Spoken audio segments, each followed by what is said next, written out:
outro aspecto que chamou muita atenção no Brasil na questão da soja transgênica foi a proibição que o Paraná, o governador, fez do que se exportasse através de portos paranaenses a soja transgênica. O que é que a gente pode acreditar isso, Silvio? Essa medida dele, qual é a vantagem econômica, qual era a estratégia para fazer uma lei estadual proibindo? Olha, determinar a área livre de transgênico no Brasil é uma competência do Ministério da Agricultura.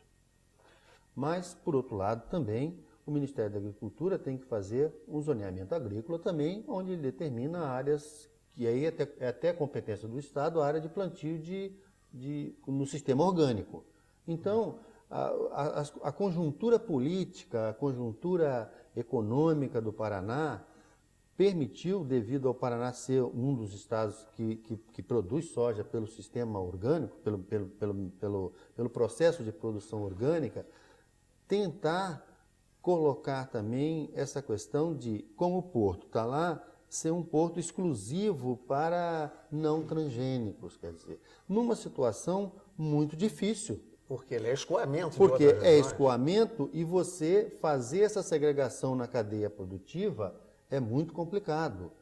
Mas, por outro lado também, tem um aspecto na questão da exportação dos transgênicos e não transgênicos. Hoje, por exemplo, eu também não tenho dados de que está se pagando, talvez, um pouco, se paga um prêmio pela soja não transgênica. A gente não tem esses dados muito concretos. Mas por que o Paraná, então, queria fazer esse tem, marketing, digamos? Tem um outro marketing na questão, é porque o mercado é muito competitivo também, mas não tem essa diferença de prêmio. Pode não ter. Pode até ser que apareça quando o país estiver mais normalizado, mas se eu tenho a minha soja transgênica e ela tem a não transgênica, mesmo não tendo uma diferença de preço, quem tem uma soja não transgênica tem uma facilidade melhor de vender. Não é a questão do preço ser maior. No caso, existe ainda no mundo uma certa prevenção. Não é prevenção. Alguns derivados da soja,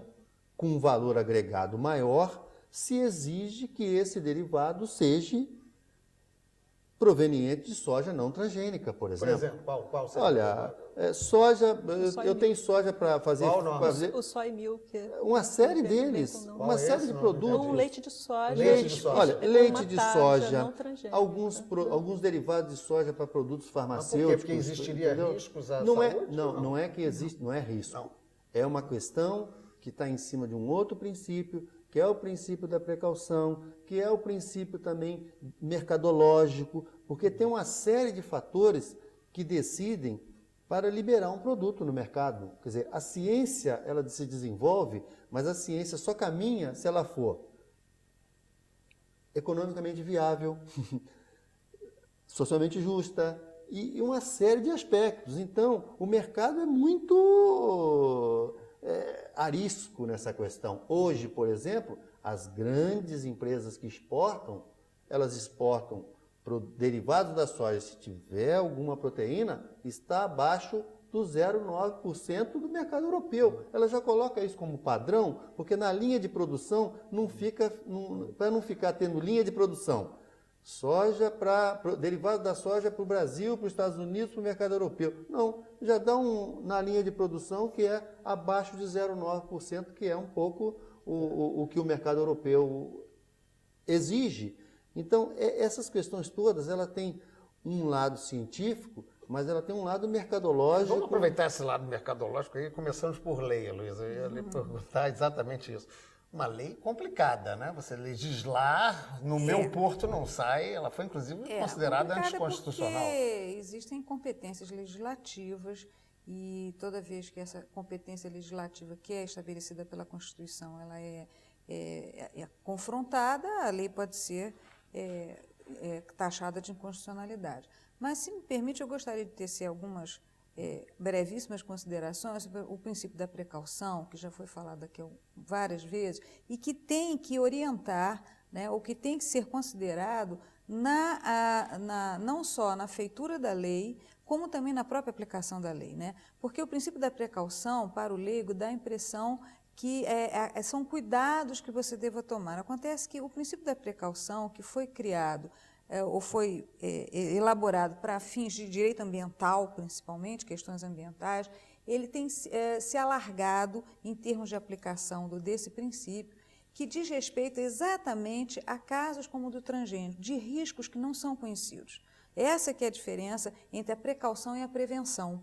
Quando se fala em prevenção, nós estamos lidando com riscos conhecidos, por exemplo, acidentes do trabalho. Nós sabemos quais são os riscos de uma determinada atividade. Então, nós temos medidas de prevenção. Quando se fala em princípio da precaução, quer se referir a riscos que não são conhecidos. Esse é o problema do transgênico. Porque se nós soubéssemos, né, quais são os riscos, nós estaríamos já numa área de prevenção, eu estou falando em termos jurídicos, né, numa área de exigência de medidas de prevenção de eventuais danos. Como nós estamos numa área em que, como já foi, acho que bastante falado aqui, nós temos riscos, nós não sabemos exatamente, primeiro, se existem esses riscos, quais que eles sejam, mas nós temos que ter algum tipo de orientação para dar um pouco de resposta a esses anseios da população que nós estamos lidando com segurança de saúde. Então, é natural que as pessoas temam. No seu entender, esta lei de biossegurança que se discute atualmente, ela prevê isso ou está muito falha? Não foi muito dirigida para isso, não, porque a minha leitura do projeto, ele é muito preocupado até com questões dessa área de fiscalização, etc. Embora ela tenha embutido, por exemplo, à semelhança da anterior, o projeto da tramitação, questões sobre células embrionárias humanas. Discutimos isso até no primeiro dos programas. Que é uma matéria que, a meu ver, é estranha ao corpo daquela lei. Me parece que foi uma maneira de se arranjar alguma lei para incorporar um assunto que está exigindo uma legislação própria, né? Porque os princípios são outros, a orientação deve ser outra, mas talvez essa angústia de se ter alguma legislação que eu acho que no Brasil já está atrasada até sobre isso. Bem, Marília, a Heloísa colocou muito a questão risco, prevenção, precaução. Em questão de transgênico, você até agora marcou muito bem, isso não é um risco, a gente come a carne de animais, né, que se alimentam com soja transgênica e não há nada provado nessa carne. O risco é realmente pequeno? É possível a engenharia genética trabalhar no caminho dos transgênicos com proveito para a humanidade? Olha, eu acho que um ponto que a gente tem que ter claro é que existem protocolos para a gente fazer avaliação de risco. Quer dizer, existem protocolos aprovados, a FAO e a Organização Mundial da Saúde, através do Códex Alimentares, por exemplo, toda a parte de segurança alimentar, tem um protocolo aprovado que os países devem seguir para você fazer a avaliação de risco, e nós vamos ter que fazer caso a caso. Então, nós vamos ter que avaliar se esse produto pode causar alguma alergia, se esse produto pode ser tóxico, se esse produto pode ter alguma deficiência nutricional, quer dizer, algum aminoácido essencial que pode estar numa quantidade menor, ou algum nutriente essencial faltando, ou um antinutriente em excesso. Isso faz parte da avaliação, e a lei brasileira exige essa avaliação, assim como, porque é um protocolo mundial, a parte de avaliação da segurança alimentar. A segurança ambiental, ela ainda não tem um protocolo mundial como a alimentar tem. Ela tem alguns princípios gerais que devem ser seguidos. Agora, eu acredito que se a avaliação de risco for feita da forma que é preconizada, você já tem um grande passo para poder liberar o produto.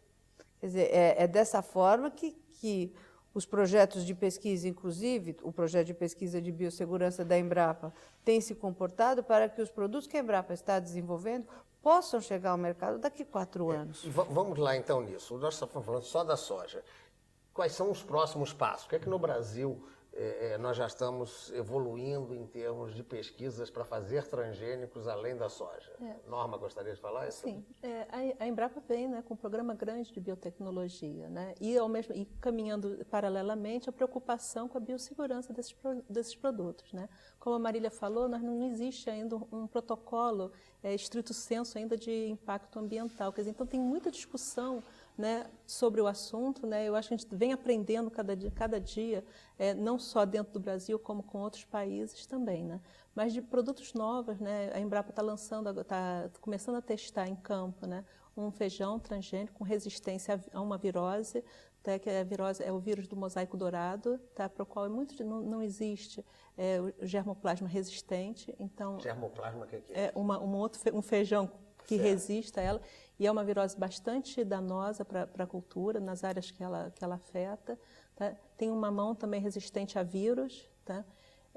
Um mamão tipo papaya, esse mamão menor, né? Também que é resistente a vírus, também que já está com autorização de experimento de campo e parece que está sendo liberado nesse tempo agora, não sei exatamente quando, a batata também com resistência a vírus. Tá? E existem outros produtos assim que ainda estão na gaveta, ainda estão em fase bem laboratório. Não, já revela pra gente, quais são os próximos assim, da Não, gaveta, existe um mundo, né, de produtos, de possibilidades. Né? Eu vejo, né, que a biotecnologia é uma ferramenta muito poderosa. Né? É mais uma tecnologia, né, que o homem dispõe, né, que precisa usar ela bem usada. Né? Qualquer tecnologia precisa ser bem avaliada para que ela possa ser bem usada e trazer os frutos que a gente pode advir dela. Né? Então, a partir do momento, né, que a gente assumiu, né, o princípio da precaução, esse diálogo, né, da sociedade com os pesquisadores, com a parte regulatória do país, começou a ficar mais claro. Quer dizer, os pesquisadores começaram a se preocupar como é que a gente vai testar isso, né? Os órgãos regulatórios a pensar como é que vai ser feito isso e como é que nós vamos pensar em que leis que nós vamos fazer, entendeu? Então, eu acho que a partir desse momento a coisa começa a ficar mais clara. Parece que nós estamos caminhando para o nosso, mais um intervalo vamos fazer agora, mas nós estamos caminhando agora para apontar para o futuro. Vamos ver depois do intervalo o que é que a gente pode fazer no Brasil e o que é que a biotecnologia pode fazer, segundo aquela própria pesquisa da ONU, para ajudar a alimentar uma população mundial cada vez mais carente de alimentos.